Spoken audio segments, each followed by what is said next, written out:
बच्चों अब जो है हमारा टॉपिक है, हमारे टॉपिक का नाम है सामाजिक विषमताएं, ठीक है, और उसमें सोशल डिफरेंसेस, ठीक है। चैप्टर का नाम है बंधुत्व, जाति वर्ग, किनशिप, कास्ट एंड क्लास, ठीक है। अब हमारे इसके अंदर जो 3 टॉपिक मेन हमारे पढ़ने के लिए है वो है वर्ण व्यवस्था, जो हम पढ़ेंगे वर्ण सिस्टम। अगला हम पढ़ेंगे सही जीविका यानी कि राइट ऑक्यूपेशन, और हम पढ़ेंगे ब्राह्मणों की 3 नीतियाँ, ठीक है। 3 टॉपिक हैं, आपके एनसीईआरटी में भी लिखा हुआ है, ठीक है। अब हमारा मेन टॉपिक्स इसके अंदर हमने पढ़ने हैं सामाजिक विषमता के अंदर, इसका मतलब जाति पढ़ेंगे, वर्ण पढ़ेंगे, चंडाल, शूद्र, जीविका, बहुत कुछ पढ़ेंगे, कास्ट, वर्ण, शूद्र, ऑक्यूपेशन, चंडाल, ठीक है। सबसे पहले बच्चों हमने जानना है सामाजिक विषमता क्या है, इसका मतलब क्या है। सामाजिक विषमता का मतलब बच्चों ये है कि भारत में प्राचीन समाज में लगभग 600 ईसा पूर्व से 600 ईस्वी तक भारत में कौन कौन सी विषमताएं, डिस्क्रिमिनेशन, डिफरेंसेस थे हमारे समाज में, यानी हमारे समाज में कितना भेदभाव था। हमारे यहाँ जाति वाला भेदभाव कहाँ से आया, शूद्र वाला भेदभाव कहाँ से आया, वर्ण व्यवस्था कैसे आई, चंडाल कैसे बन गए। तो पूरा हिस्ट्री का जो बेसिक्स है बच्चों इसी के अंदर दिया है, इन तीनों टॉपिक में दिया हुआ है कि हमारे सोसाइटी में आज भी आप देखते होंगे समाज में जाति व्यवस्था है, छुआछूत है, भेदभाव है, शूद्र भी कुछ लोगों को हम कहते हैं, अपर कास्ट, लोअर कास्ट, सारा सिस्टम कहाँ से आया, तो उसका बेसिक जो हिस्ट्री में कहाँ से ओरिजिन हुआ था वो यहाँ से इसी टॉपिक से शुरू होता है। आइए शुरू करते हैं। सबसे पहले आप देख सकते हैं यहाँ पर एक वर्ड लिखा होगा जाति। जाति मतलब यहाँ पर आपके शब्द दिख रहा है जाति, ठीक है, ये लिखा है जाति, यानी कि इसको कहते हैं हम कास्ट, ठीक है। अब कास्ट क्या होती है? जाति एक प्रकार का वर्गीकरण है हिंदू समाज में जिसमें कि लोगों को बांटा गया है। Caste is a kind of classification in Hindu society in which the people are classified.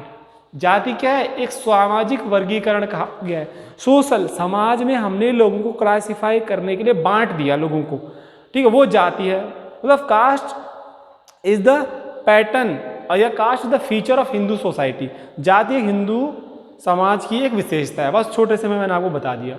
अब अगले टॉपिक पे आते हैं, जो हमने जानना असली चीज वो है वर्ण व्यवस्था, यानी कि वर्ण सिस्टम।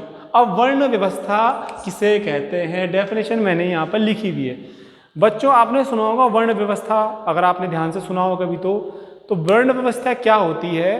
वर्ण व्यवस्था वो व्यवस्था है जो कि धर्मशास्त्रों और धर्म सूत्रों के अनुसार लोगों को 4 भागों में बांटती है। वर्ण सिस्टम और वर्ण व्यवस्था is a system in which the people are classified into 4 varnas या 4 classes: ब्राह्मण, क्षत्रिय, वैश्य, शूद्र। मतलब धर्मशास्त्रों के अनुसार लोगों को 4 वर्णों में बांटा गया: ब्राह्मण, क्षत्रिय, वैश्य, शूद्र। इसे दैविक व्यवस्था कहा गया और ब्राह्मणों ने स्वयं को पहले स्थान पर रखा। पीपल क्लासिफाइड इनटू 4 वर्णास: ब्राह्मण, क्षत्रिय, वैश्य, Shudra. And Brahmin called themselves called it the divine system। ब्राह्मण इसको कहा डिवाइन सिस्टम, दैवी व्यवस्था है। Brahmins placed themselves on the top of varna system. अब इसका मतलब क्या वर्ण व्यवस्था का? बच्चों वर्ण का मीनिंग जो मैंने यहाँ पे आपके लिए लिखा हुआ है, वर्ण का मतलब एग्जैक्ट एक मीनिंग होता है कलर, रंग भी होता है, वर्ण कहते हैं ना वर्ण। और एक वर्ण का मतलब क्लास, 2 प्रकार के वर्ण को आप क्लास से भी क्लासीफाई कर सकते हो, रंग से भी कर सकते हो। यानी कि वर्ण व्यवस्था में ये माना गया कि हमने किसी आदमी को रंग के आधार पर बांट दिया। जो गोरा था उसको हमने ऊपर का वर्ण व्यवस्था में ऊपरी स्थान पर रखा, ब्राह्मण, क्षत्रिय, वैश्य 3 को।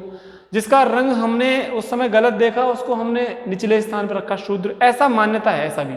दूसरे लोग कहते हैं कि सोसाइटी को क्लासिफाई करने के लिए कि ऊपर नीचे कौन रहेगा, सोसाइटी में टॉप टू बॉटम कौन रहेगा, उसमें हमने वर्ग बना दिया, क्लास बना दिया। जैसे होता है ना संसार में गरीब और अमीर होते हैं, तो क्लास से भी तो 2 मीनिंग है वर्ण की, the colour and the class, रंग वर्ण। इस पर आपको ज़्यादा ध्यान नहीं देना है। तो कुल मिलाकर वर्ण व्यवस्था हिंदू धर्म की एक वो व्यवस्था है जिसमें कि लोगों को 4 भागों में बांट दिया गया और उन 4 भागों का नाम है ब्राह्मण, क्षत्रिय, वैश्य, शूद्र। एंड इस पूरे व्यवस्था को वर्ण सिस्टम कहा गया। इन हिंदू रिलीजन या in the ancient Sanatan religion the people were classified into the 4 classes and this classification is called the वर्ण सिस्टम। In this वर्ण सिस्टम there are 4 वर्णास: ब्राह्मण, क्षत्रिय, वैश्य, शूद्र। मतलब वर्ण व्यवस्था में कितने वर्ण हैं? 4 वर्ण हैं पहले। फिर अब ये क्या है? ब्राह्मण, क्षत्रिय, वैश्य, शूद्र, ठीक है। और ब्राह्मणों ने क्या कहा? ब्राह्मणों ने वर्ण व्यवस्था बनाई थी। ध्यान रखना, ब्राह्मणों ने ही कहा जाता है कि धर्मसूत्र धर्मशास्त्र ब्राह्मणों ने लिखे, तो उसी में उन्होंने वर्ण सिस्टम भी एक्सप्लेन कर रखा है। आपने सुना भी होगा कई बार, कहते हैं ना कि ब्राह्मण, क्षत्रिय, वैश्य, शूद्र, ये क्या है? ये वर्ण व्यवस्था है। ब्राह्मण, क्षत्रिय, वैश्य, शूद्र, ये क्या है? वर्ण व्यवस्था है।